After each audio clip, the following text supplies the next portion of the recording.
Adakah pegawai kerajaan kini dibelenggu sekatan sosial atas dasar moral?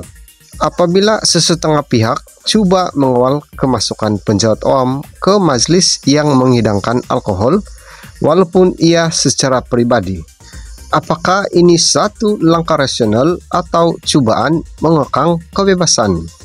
Salam sejahtera, bersama saya dalam Info Channel. Video ini akan membawa Anda ke tengah kontroversi yang hangat. Kenyataan QPS melarang penjawat awam hadir acara yang ada alkohol, reaksi keras dari pemimpin DAP Sabah, dan persoalan besar tentang kebebasan beragama, hak bukan Islam, dan konsekuensi sosial di Sabah serta Malaysia.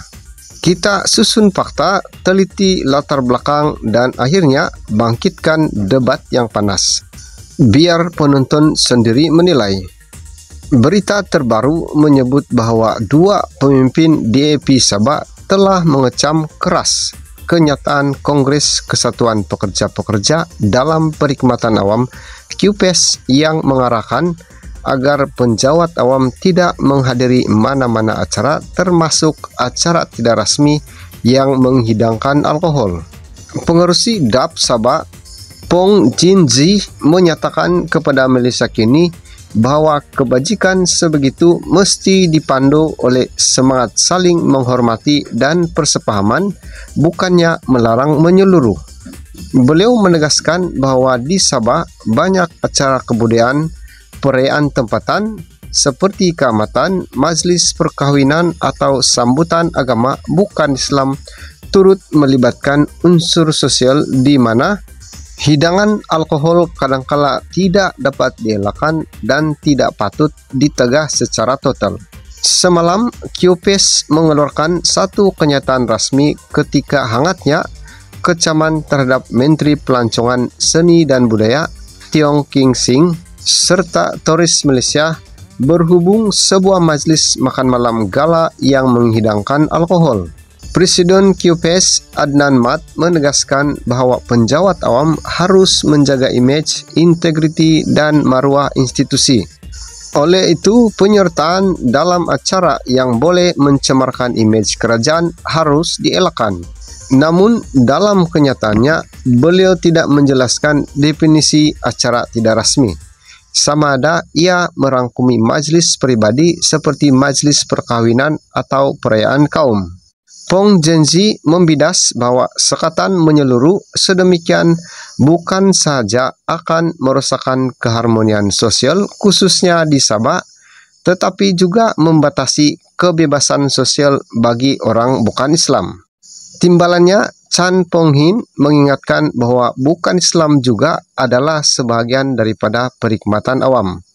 Dan tiada organisasi boleh mengenakan larangan moral atau sosial yang melebihi garis undang-undang atau dasar kerajaan. Beliau menjelaskan bahawa kerajaan sebenarnya sudah mempunyai dasar yang melarang alkohol di majlis rasmi kerajaan yang bermula daripada aspirasi menjaga kesopanan dan profesionalisme.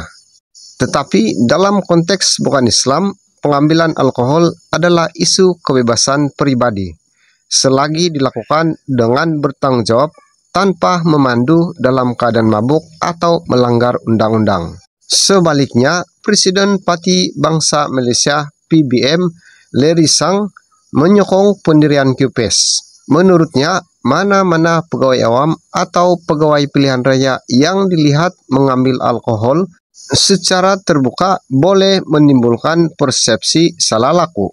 Beliau juga menekankan bahawa Malaysia sebagai negara majoriti Islam meletakkan tanggungjawab tinggi kepada penjawat awam agar berkelakuan sopan pada setiap masa, termasuk dalam acara tidak rasmi. Di latar belakang kontroversi ini ada insiden makan malam gala sempena Global Travel Meet Tourism Malaysia, di mana gambar majlis menunjukkan Tiong King Sing dan tetamu lain memegang gelas wain dan bir, lantas menarik kecaman ramai bahawa ia adalah perlanggaran kepada etika kerajaan. Menteri Tiong kemudian menjelaskan bahawa acara tersebut bukan penganjuran rasmi kerajaan, melainkan diambil alih oleh pihak swasta atas dasar permintaan sambutan acara. Perdana Menteri Anwar Ibrahim juga membuat peringatan keras agar Tiong tidak mengulangi kesilapan tersebut dan menyatakan bahwa penganjuran malam gala itu sebagai acara kerajaan tidak boleh dipertahankan begitu sahaja. Sebelum ini, dalam kenyataan rasmi yang lebih awal, QPS telah menyebut bahwa penjawat awam tidak dibenarkan terlibat dalam mana-mana aktiviti atau majlis yang melibatkan minuman keras atau alkohol. Jika terdapat keraguan bahwa satu majlis melibatkan alkohol, pegawai diarahkan menolak jemputan serta melaporkannya kepada pihak berkuasa atau ketua jabatan masing-masing. QPS juga menyeru agar pihak swasta menghormati sensitiviti agama dan budaya dalam memilih acara yang dipersembahkan kepada orang awam, khususnya apabila dihadiri oleh penjawat awam. Selain itu, Angkatan Belia Islam Malaysia (ABIM) mencadangkan agar kerajaan menggubal satu kod etika majlis rasmi negara yang merangkumi garis panduan tata cara penganjuran majlis rasmi, termasuk larangan penyajian alkohol, pakaian bercirikan kesopanan, penggunaan sumber awam dan protokol kenegaraan. Mufti Pahang Profesor Datu Dr. Asmadi Mohamad Naim pula menyatakan bahwa walaupun hak bukan Islam untuk mengambil alkohol pribadi dihormati, penyajian alkohol dalam majlis rasmi kerajaan adalah tidak wajar dan tidak patut diterima. Ini terutama jika majlis itu menggunakan dana kerajaan atau dibiayai oleh pihak yang berkaitan dengan fungsi kerajaan. Dalam konteks sama, kritikan terhadap rancangan larangan sebegini membawa sensitiviti tambahan. Sabah mempunyai masyarakat yang sangat pluralistik. Budaya, Kadazan, Sino Kadazan serta masyarakat bukan Islam yang memainkan peranan aktif dalam sektor awam dan acara kemasyarakatan. Sekatan luas terhadap kehadiran pegawai awam ke majlis yang ada hidangan alkohol boleh mencetuskan konflik kultural. DAP Sabah sendiri sebelum ini pernah bersuara menentang cadangan dari PAS Labuan agar larangan jualan alkohol diperluaskan ke kedai kawasan runcit dan permis kecil dengan argumen bahwa minuman secara bertanggung jawab adalah hak bukan Islam. Selain bahwa larangan keras boleh menukul sektor ekonomi seperti premis kecil. Selain itu, Chan Pong Hin ialah seorang ahli politik dan jurutera kimia yang memegang jawatan sebagai ahli Parlimen Kota Kinabalu sejak 2018 dan pernah menjadi timbalan menteri dalam kerajaan persekutuan. Ong Jinji pula adalah Menteri Negeri Sabah bagi Pembangunan Industri dan Keusahawanan dan juga Ketua DAP Sabah sejak akhir tahun 2024. Dalam sejarah politik, kedua-dua beliau pernah dikenakan tindakan oleh parti kerana menerima gelaran kebesaran negeri tanpa mendapat kebenaran parti. Ini merupakan satu isu yang menunjukkan bahwa mereka sendiri pernah berada di bawah tekanan dan had parti dalam soal etika dan sensitiviti politik.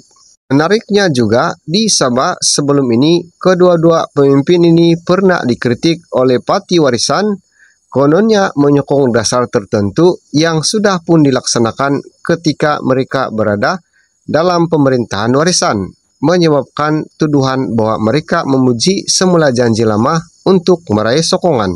Kes ini bukan sahaja soal alkohol atau tata cara kehadiran acara. Ia melibatkan soal kuasa moral, siapa yang berhak menentukan larangan sosial, dan apakah implikasi larangan sedemikian terhadap kebebasan sosial dan masyarakat mazmuk di Sabah serta Malaysia.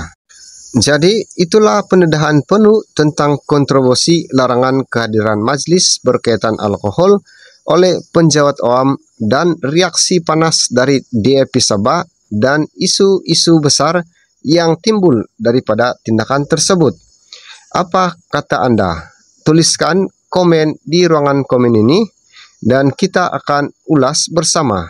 Adakah ini satu langkah tepat demi menjaga imej kerajaan atau petanda bahaya terhadap kebebasan sosial di Malaysia? Jangan lupa like, subscribe, dan tekan lonceng agar Anda tidak terlepas video seterusnya.